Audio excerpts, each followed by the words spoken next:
Thanks, Brian. Good day, everyone. Welcome to the special meeting of the City of Summerside Council Budget Speech Agenda for March 11th, 2025, here starting at 12 noon sharp. We'll begin by, I'll call for a motion to approve the agenda as presented. Councillor Cameron, second. Councillor Morrison, all in favor, please indicate by saying aye. Any opposed, changes, revisions? Hearing none, we'll proceed with the agenda as presented. We begin each one of our meetings here at the City of Summerside by acknowledging that the land upon which we gather is the unceded Mi'kmaq territory. Abagway is covered by the historic treaties of peace and friendship. We pay our respects to the indigenous Mi'kmaq people who have occupied this island for over 12,000 years. I'm going to start with opening remarks and then we'll move into the other items here. So again, on behalf of all members of Summerside City Council, welcome to all of you, residents, media, members of the public. I know we have Councillor Adams and Councillor Duran both have to work here. This is a 12 noon meeting, which is unusual for our time, but I think they have submitted comments as well for other councillors perhaps to read out. We are pleased that you are joining us here today for the presentation of the 2025-2026 City of Summerside Budget Presentation and Speech. Each year, the City of Summerside must present an operating budget that is balanced and a capital budget that complies with legislated borrowing limits. Today, Councillor MacDougall, Chair of Finance, will present the 2025-26 City of Summerside operating and capital budget, which meets those obligations. At the conclusion of today's special meeting, the 25-26 budget will be available for public comment and feedback. The budget will then be presented to Council for a vote on March 27. If Council passes a motion in favor of adopting the proposed 25-26 budget at that time, the budget will be approved and delivered to the provincial government on or before March 31st. Councillor MacDougall will now deliver his budget speech, followed by an opportunity for comment from City Councillors, should they so choose.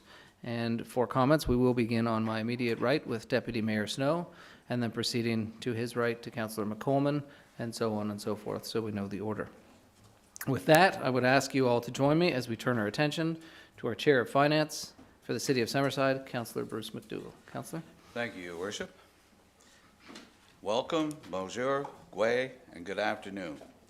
Your Worship and fellow councillors, city staff, members of the public, media, distinguished guests, and those tuning in virtually. As we plan for the future, we must strike a balance between investing in new opportunities and maintaining the infrastructure that supports our community today. By making strategic, forward-thinking decisions, we can ensure that our roads, facilities, and essential services remain strong while also positioning Summerside for sustainable growth and long-term prosperity. Our 2025-26 budget theme is planning for growth, while investing back into our infrastructure amid the higher interest rates and costs. This budget builds today for a stronger tomorrow, developed with forward thinking and fiscal responsibility.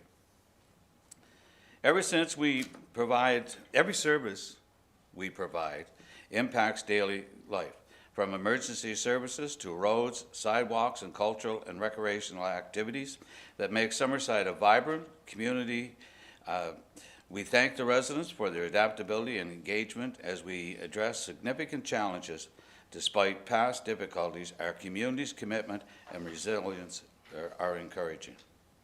On behalf of Council, I want to extend gratitude to our CAO, directors, and all city staff for their guidance and adaptability during unprecedented challenges. We're fortunate to have a dedicated staff ensuring residents and businesses receive essential programs and services. Thank you for maintaining these services amid challenging times. I'm also incredibly thankful for my City Council colleagues. Together, we've navigated through uncertain times, offering guidance, making key decisions, and providing strong governance during challenging moments. Collectively, we remain dedicated to collaborating with our provincial and federal partners to address the most pressing needs of our municipality. Our budget needs to remain flexible to achieve priorities, respond to evolving needs, and maintain balance without compromising services. Today, we are presenting a balanced budget that upholds service levels despite rising costs, interest rates, urgent needs, and economic uncertainty influenced by global trade dynamics. As a municipality, we need to plan for strategic growth. We aim to attract and retain young working families to support our older adults, build housing for current and future needs, and ensure cost-effective municipal services. A significant development from population growth requires strategic investments in infrastructure for residents and businesses. This budget meets community needs by planning for growth while holding the line. In alignment with our 2025-26 budget theme, Planning for Growth, the City of Summerside is committed to strategic investments that enhance community safety, revitalize our downtown, and promote active transportation, all while maintaining physical responsibility amid rising costs and uncertain times. These initiatives reflect our commitment to addressing community needs through thoughtful planning and responsible budgeting, ensuring Summerside remains a vibrant and resilient city. Within current fiscal constraints, our 2025-26 budget considerations include managing growth pressures on services, strategic approaches to opportunities, balance in revenue and costs, and monitoring global pressures, i.e. climate change, global uncertainty, inflation, and the imposed tariffs by the United States. Municipalities depend on taxation to deliver essential programs and services, and in Summerside, it remains our primary revenue source. To sustain the service levels our residents expect, we must actively pursue economic opportunities for our city and our region. Recent property tax assessments show that partnerships with the province, the Government of Canada, and the private sector have played a key role in addressing the need for residential development, creating attainable housing, and driving commercial growth. The previous memorandum of understanding that governs municipal funding expired 2 years ago and must be renegotiated. Back in April 2023, the previous Minister of Housing, Land and Communities was mandated to develop a stronger, more equitable funding formula for all municipalities. At the request of the Department of Municipal Affairs, Charlottetown and Summerside directly engaged in meetings with the province where physical funding needs were discussed. A proposed funding formula was presented to the Department of Municipal Affairs in 2024, and the city has not received any feedback or indication of when we can expect to hear. To allow us to effectively deliver the core program services that our residents and business require while addressing mounting pressures, financial pressures, from rapid population growth, rising public safety costs, and escalating social challenges. Our ask in the proposed funding formula would see approximately $2.4 million in additional revenue for our two critical areas of policing and road infrastructure. Setting the municipal property tax rate is a key council decision. I'm pleased to share that the Summerside's tax rates will remain unchanged for 2025-26. While municipalities face financial constraints and growing demands in areas like health and housing, we remain committed to working with the province to address these challenges. However, as I stated in last year's budget, increased property tax revenue sharing and new infrastructure funding from higher levels of government are essential. Now, supporting our electric utility. Regarding our electric utility, Summerside Electric ensures reliable power through local generation, diesel, solar, wind, and battery storage, and purchases electricity from NB Power via Maritime Electric's grid. However, reliance on this external network has led to supply challenges and increased costs. A proposed independent transmission line was denied, leaving the city dependent on a system that limits access to its purchased power. The city is also pushing for the 700 to 800 in-boundary customers still serviced by Maritime Electric to transition to Summerside Electric. Maritime Electric has refused, despite residents being taxpayers and stakeholders of the municipal utility. A recent transformer failure cut Summerside's purchased power access by nearly 50%, highlighting the need for direct access to the subsea cables. While local backup systems perform well, the situation reinforces the need for for provincial action to remove regulatory barriers and secure long-term energy stability. Your Worship and Council, we are all quite proud of our electric utility. As such, a key highlight of this year's budget is our commitment to reinvesting in our electric system.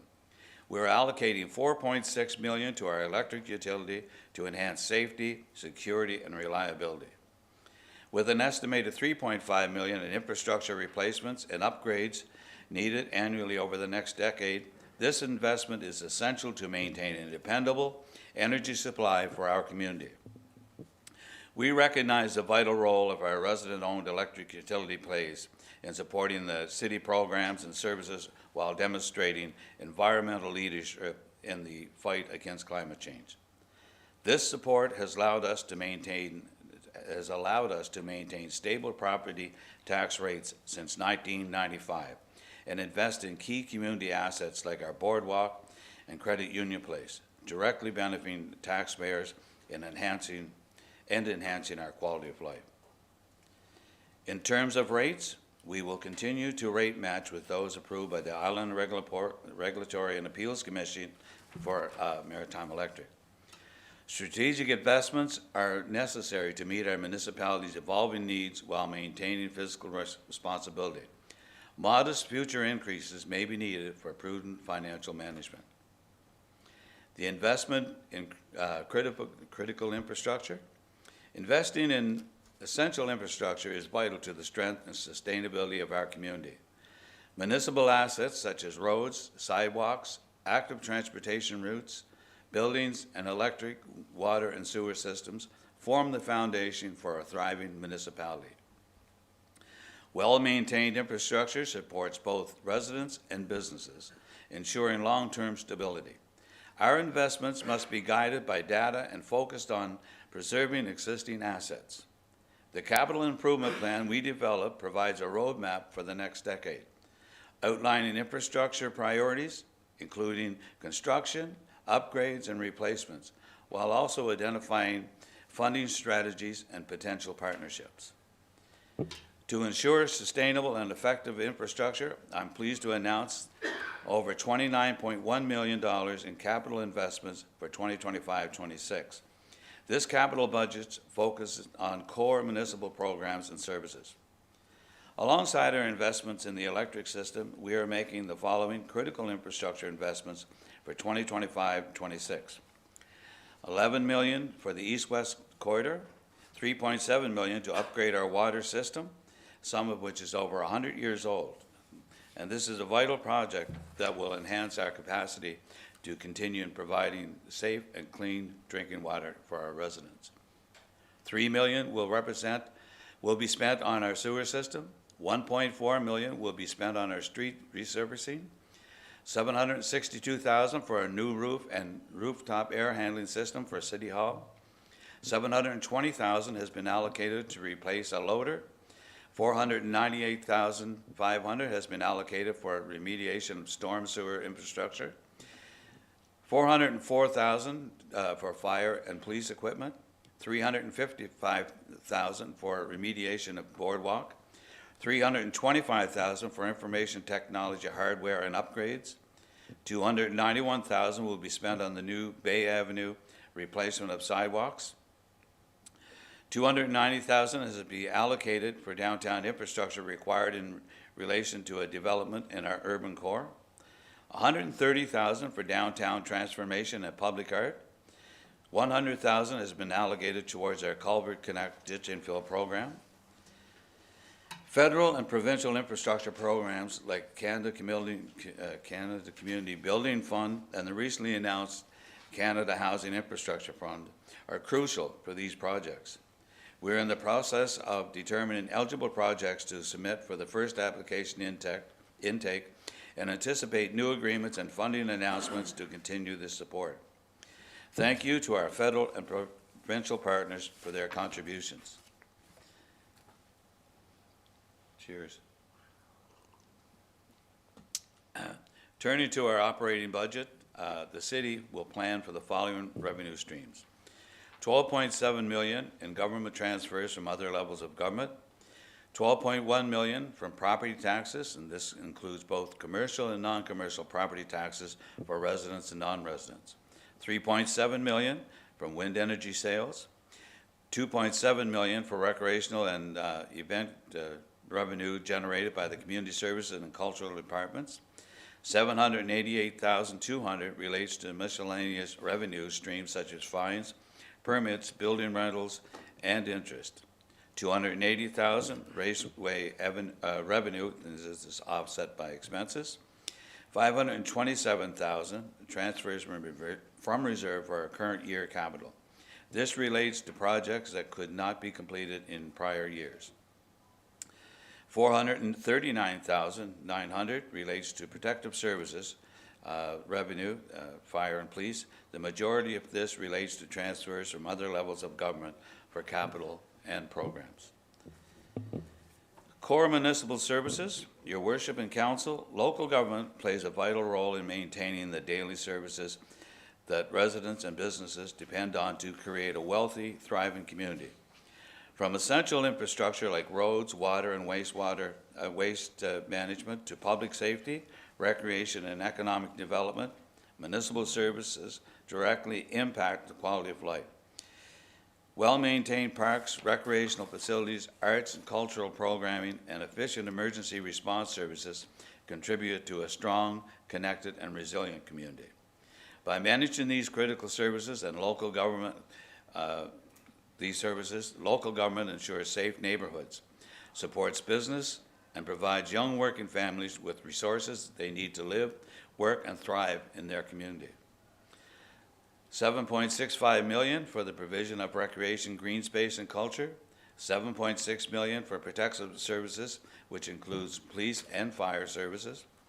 $5.1 million for the debt servicing costs, principal and interest payments. $5.7 million for the capital expenditures funded through current year revenue rather than borrowed with long-term debt.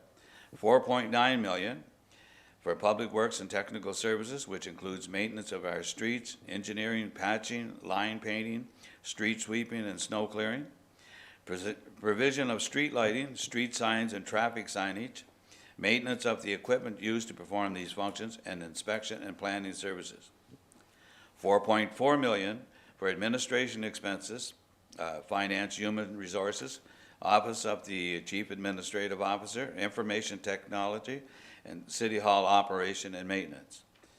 $1 million for mayor and council. This includes $521,000 allocation for community support grants, which will be discussed further. $610,000 for economic development activities for attraction of economic growth. $460,000 for Eco Park building and debt servicing costs. $280,000 raceway expenses offset by revenue above, and $4.4 million reduction of 13.3% amount recovered through transfers from utilities of electric, water, and sewer. Now, supporting our community organizations. Community groups and local organizations play a vital role in enriching a community by providing access to arts, culture, recreation, and sports. These groups create opportunities for residents of all ages to engage in creative expression, celebrate diverse traditions, and participate in physical activity, all of which contribute to a vibrant and connected community. Whether through local theater productions, art exhibits, music festivals, sports leagues, or recreational programs, these organizations foster social connections, improve mental and physical well-being, and enhance the overall quality of life. Their contributions not only support personal growth and inclusivity, but also help drive tourism and economic development, making communities more dynamic and welcoming places to live. For 2025-26, we will provide $521,500 to local community groups. As we look ahead, it is crucial to find the right balances between seizing new opportunities and preserving the vital infrastructure that supports our community. Through strategic and forward-thinking decision-making, we can maintain the strength of our roads, facilities, and essential services while paving the way for sustainable elbow and long-term, did I say elbow? While paving the way for sustainable growth and long-term prosperity. The 2025-26 budget, centered around the theme Planning for Growth, reflects our commitment to investing in our infrastructure even in the face of rising costs and economic uncertainty due to unnecessary trade tariffs imposed by the United States. By prioritizing both progress and fiscal responsibility,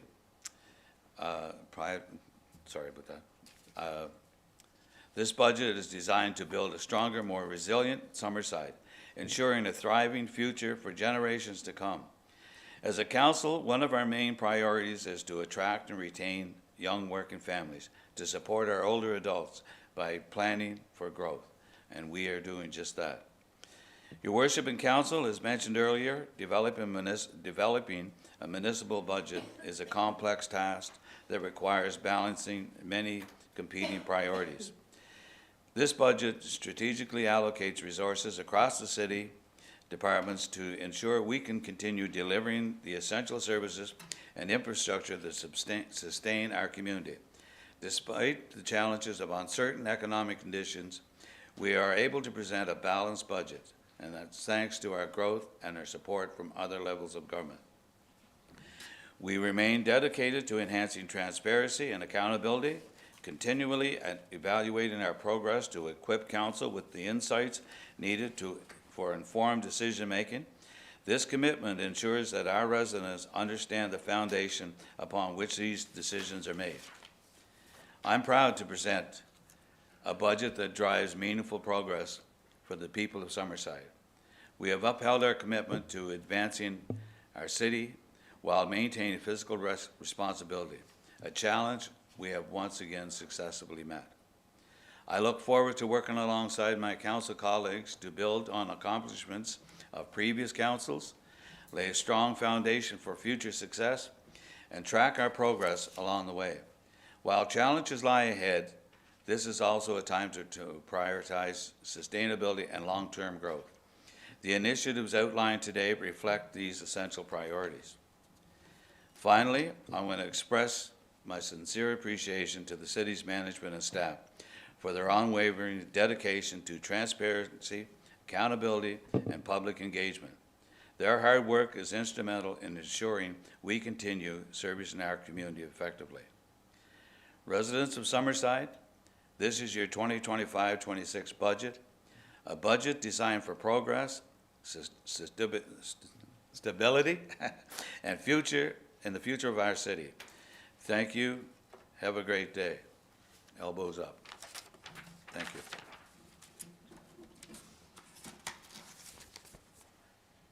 Great job. Thank you, Councillor, and Finance Chair. As I said at the outset, we'll now open the floor for comments from members of council. We'll begin to my right, Deputy Mayor Snow. And just as a note, I think, Councillor Snow, you have remarks for Councillor Duran as well. I think you just read them in at the time right now, so that we'll just follow the room with the people who are here. Deputy. There we go. Thank you. First off, thank you to Bruce for the budget presentation. Thank you to Kristen, Matt, and city staff for all the work done during this year's budget process. Budget deliberations are always bring significant challenges and decisions for council. As a council, we don't always agree on all the priorities, but I can guarantee that we all deliberate with the best interest of our residents and city in mind. As I have done with every budget presentation, I try to keep these remarks short. I do that trying to keep my own personal opinions and thoughts on this year's budget out of the public realm until residents feel comfortable to reach back towards us and share their thoughts and opinions on this year's budget presentation. In doing so, I encourage all city residents to reach out, talk with their councillors, give their feedback on this year's budget. Again, thank you to city staff. Thank you to CAO. This will be his last budget as CAO. So thank you to Gordon and best of luck as you move on. And to all city staff, it's always a difficult time, I know, for city staff and councillors to work through and find every penny we have within the city to make the best decision. So thank you for all the hard work. Also, as His Worship mentioned, Councillor Duran did leave a letter for me to read into the record here, so I will do so now. Just got to find it. I should have had it up and ready to go. There we go. It's from Councillor Duran. Firstly, I would like to send my regrets for not being there in person, but I will proudly be watching and listening from the other city. I would like to send an enormous thank you to staff for the work they've done, not only throughout this budget process, but for the work they do all year. They make it a lot easier for us to make informed decisions. It is no secret and should be no surprise that council and staff face many difficult decisions during budget deliberations. But at the end of the day, I truly believe that we've yet again arrived at a place where residents can be assured and proud that this budget has been prepared with their best interests at heart. In order for us to prosper for another year and into the future, investments need to be made in aging infrastructure. Not only does this protect what we have, but it also allows us to be prepared for the record development that we've been experiencing. I'm proud that we'll be holding the line on property taxes, which we have done since 1995. We often hear of high property taxes among other rising costs, but it is comforting to know that we have been able to and are able to keep the municipal rates constant throughout it all. Thank you as well to my colleagues on council for always having the city's back. We sometimes find ourselves at odds with each other over some issues, but we've always end up in each other's corner, and that's something special that residents should be proud of. I thank you in particular to Councillor MacDougall for his presentation today, and to the Finance Committee and team, including Director Kristen and Matt, who continue to commit so many hours to this process. Councillor Justin Duran.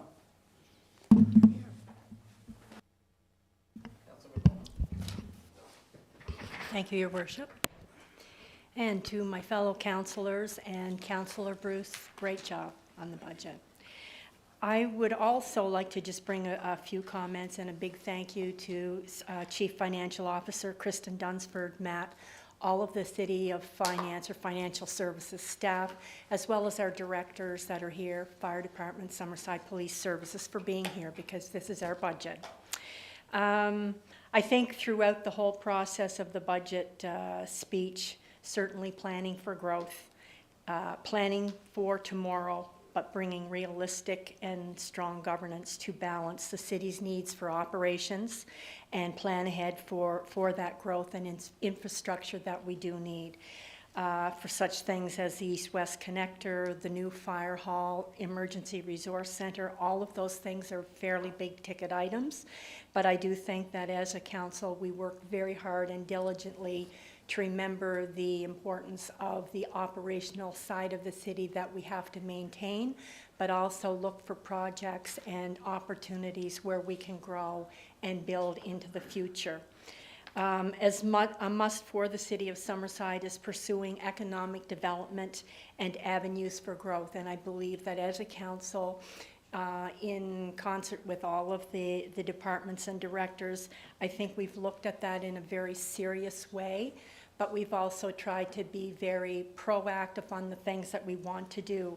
Our budget must always factor the unexpecteds that impact our allocated budget and unbudgeted for needs, such as what we just did with the Maritime Electric situation and the power outages. And I do think that city and staff, mayor and council, we really handled that as well as we could, sometimes looking at the fact that it costed the city $100,000 a day to keep the generators, solar, wind power, and those kinds of things to keep us up and running. So as our budget, as your city council, we do try very hard. And as Deputy Mayor Corey indicated, we do sometimes hit some bumps along the way, but most of all, we do try to get along and come out on the end trying to work out something that is fair and equitable for our budgets in using our taxpayer and residents' money. So good governance and responsibility in the spending is what we feel we have to do as a council. And just in closing, I do want to thank CAO Gordon, who has sat through different budgets with us, and wish you well. And it's a budget that we feel that is realistic and workable, and we hope that our residents will take the time to go through the information. Thank you. Thank you, Your Worship. I too would like to just thank Chair of Finance, Councillor MacDougall, for all his work, CAO Gordon, Finance Director Kristen, and her right-hand man Matt, and of course all the other directors and staff who took part and take a little hit sometimes when they're looking for stuff and it doesn't always work out for them. But I'd just like to touch on a couple of points that I don't know if they really excite me or not, but that's the word I'll use. Kind of excited that there's no change to the property tax rate, and that we're able to continue to invest in services such as electric, water and sewer, police, fire, with hopefully a new fire hall, community services and arts and culture. And those things, you know, it takes quite a commitment, but, you know, we're able to hold the line and keep things going, which is great. And last but not least, just a third thing, I'm really excited about the East-West corridor, and I think it's a real plus for the city, and over a period of time, it's going to prove out to be probably one of the best decisions that were made while I was here anyway. So anyway, thanks for all that, and thanks for everybody's hard work, and have a good day.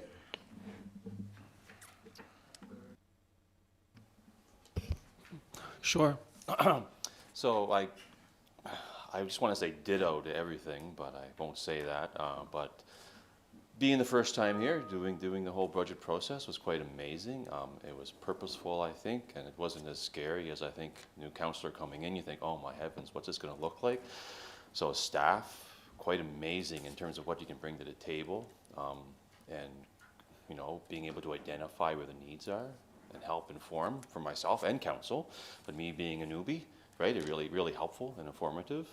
And if I look at what we've created, what impresses me most, I guess, is looking at the core services and understanding how the aging infrastructure needs to be supported, or we can't operate as a city. So I think when I see that, I like to see that continued investment that we're matching every year in terms of being able to maintain what we have and then grow as well, as the budget's highlighting. So I think that's really key. And I would also say that I'm going to, although Gordon's kind of on the little hot seat here, but I certainly appreciate the very small time I've had to work with you, Gordon, and it's been wonderful, and I wish you the best. And I look forward to learning more. But I guess that's it. Okay, thank you.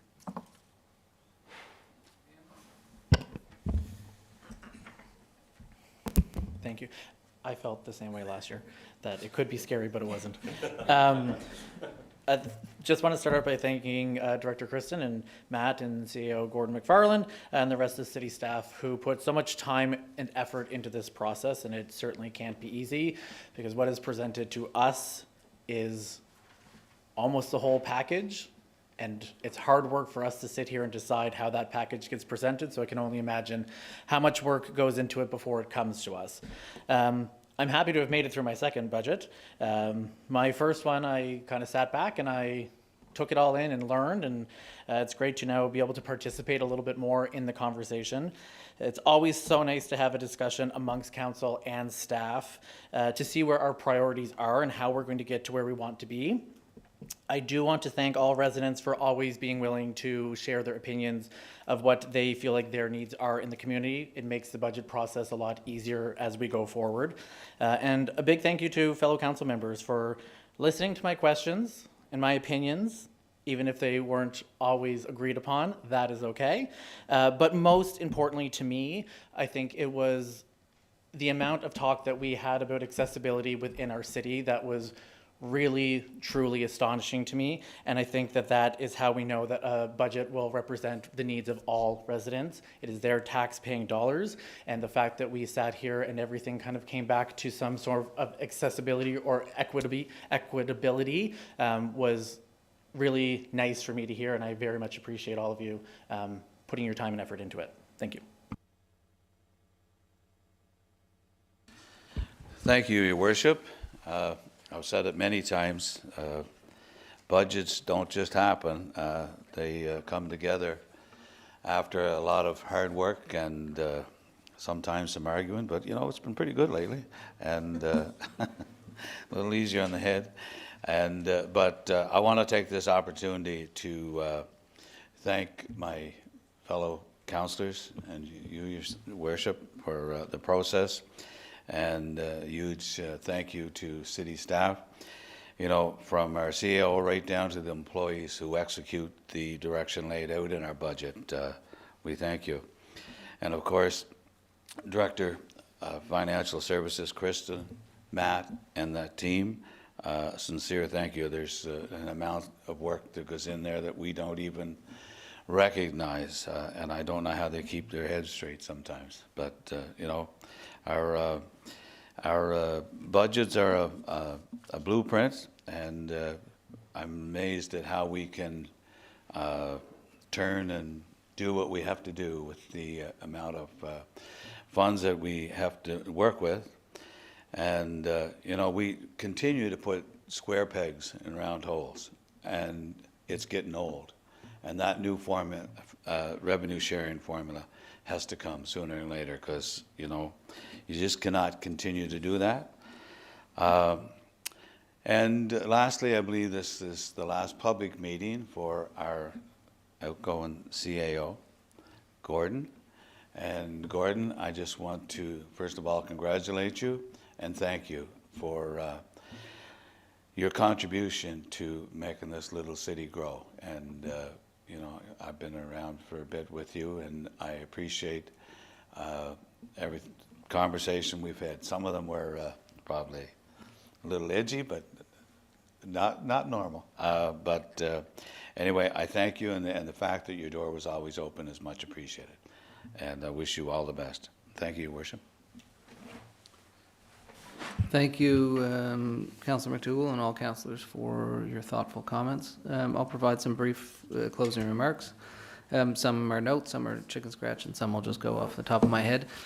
First, of course, thank you, Councillor MacDougall and City Council, for all of the work that you have put in. Thanks, of course, to the city staff, in particular the Department of Finance, for the endless hours and tireless efforts and incredible amount of counting and spreadsheets and meetings that I see happen here all the time for a period of months. There is a lot of work that goes into preparing a budget from each department, and finance works with each one of those. And as well, sort of echo the comments of others here, CAO McFarlane, it has been a pleasure. I know this is your last meeting, and I do really appreciate the fact that I don't appreciate the fact that you're a Yankees fan, but I do appreciate the fact that you are more prudent in your operations and spending than the storied franchise of the New York Yankees, who tend to waste money on players who get hurt. Anyhow, so we'll kind of move on. Council, this is your third budget presented by this council. Your budgets have connected over time to improve the lives of our residents today, but more importantly, the lives of our residents in the years ahead. The world has changed. It certainly has changed a lot since our last budget. And that's a reality that we're all facing and working within. But your focus on investing in key priorities for our city and our residents has not changed. And that is a really good thing. When I looked over this proposed budget, I went back and looked at the last budget before this council was formed in 2023, and some things really jumped out. In particular, that you have managed to raise revenues by almost $4.5 million without raising property taxes, which is formidable and valuable for this community. You've increased spending in key places like our electric utility, our police and fire and protective services, in our water and sewer, the core things that make a city work, and so often those are the things that people don't even see. So much of our city is under our feet or over our heads, but those are the things that keep the lights on and keep the water moving and keep people feeling safe. And it's really impressive to be able to connect the opportunities that you've had and created from the incredible growth we've seen in the last 3 years to being able to reinvest here in our community into things that we really need to do and need to continue to do. The last piece, I'd sort of like to echo Councillor MacDougall's comments about the need for a new fiscal revenue framework with the provincial government. Without question, we are one of 3 levels of government, and we rely on the other 2 as partners, and often we are partners in getting things done. There is very little that happens here in our city that doesn't require the support and partnership of other levels of government, and for that we are very appreciative. But we also need to have sustainable, secure funding, and we need to have a greater piece of that funding pie in order to continue to do things that we need to do, but also to do things that we had never expected to do. And there are new issues that are facing our communities, such as homelessness, such as the need for adapting to a changing climate, that are posing new costs and pressures on our community. And we need fiscal certainty to be able to address those adequately for our residents. And my last is my parting comment to members of the public, and this is similar to what I've said in each of the last 3 years, but I'm going to read it again. So this is a parting comment to members of the public and also to staff. So thank you for the support, feedback, and confidence you have shown in this council. There will always be trade-offs or other realities that we can't anticipate, pressures and influences beyond our control that impact what we can get done, what we can't get done, and how we try and get things done. That is the hard reality of governing. Easy decisions are often made elsewhere. But nothing will stop us from being thoughtful, kind, and bold. Nothing will stop us from pursuing our highest aspirations and always doing the right thing. And nothing will hold back our hope and optimism for the future of this city that we all love. Thank you, and enjoy the rest of your beautiful day. And I would call for a motion to adjourn the meeting. So moved, Councillor MacDougall, second, Councillor McColman. All in favor, please indicate by saying aye.